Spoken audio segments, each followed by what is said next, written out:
দাবি মানতে হবে, মানতে হবে, আমাদের দাবি মানতে হবে, মানতে হবে।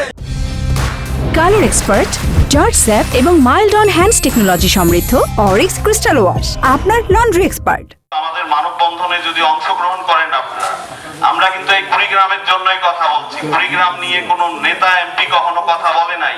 রেল নিয়ে আমাদের আন্দোলনের অভিজ্ঞতা কিন্তু নতুন নয়। এখানকার এমপিরা হচ্ছেন বাংলাদেশের সবচেয়ে অযোগ্য লোকজন এখানে এমপি হন। আহ্বান জানাই আপনারা আমাদের এই আজকের আয়োজনে আপনারা সবাই অংশগ্রহণ করবেন।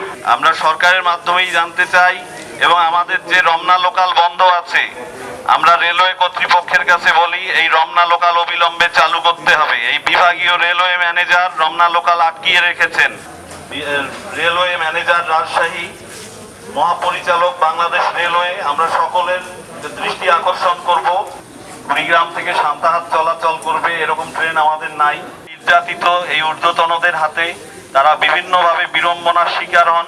এটাও বিভাগীয় তদন্ত করে এদের বিরুদ্ধে শাস্তিমূলক ব্যবস্থা গ্রহণ করা হোক। বিরুদ্ধে তদন্ত সাপেক্ষে শাস্তির ব্যবস্থা করতে হবে। যদি পরিবেশ তৈরি করা হয়, দেখা যাবে আমাদের যাত্রাটা সুন্দর এবং ভালো হবে, তখন সকলে সঠিকভাবে সেখানে যেতে পারবে। কিন্তু এইরকম যদি না করা হয়, এই যে বৈষম্য রাখা হয়, তাহলে আমাদের জনগণরা তাদের এই অধিকার থেকে বঞ্চিত থাকবে।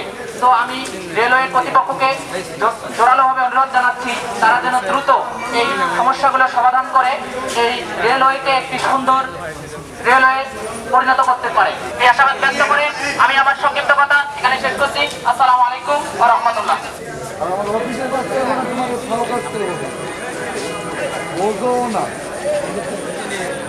মানতে হবে, মানতে হবে, আমাদের দাবি মানতে হবে, মানতে হবে, মানতে হবে, মানতে হবে, মানতে হবে। রেলওয়ে ব্যবস্থাপক লালমনিরহাট এবং সহকারী পরিবহন কর্মকর্তা ফারুকুল ইসলাম মানিকের অপসারণ এবং এদের অনৈতিক কর্মকাণ্ডের তদন্তের দাবিতে আজকে এই ছাত্র জনতার যে আন্দোলন, জনগণ থেকে বিচ্ছিন্ন, যাত্রী সাধারণের কোন রকম অভিযোগ তিনি শোনেন না, তিনি কারো ফোন কল রিসিভ করেন না।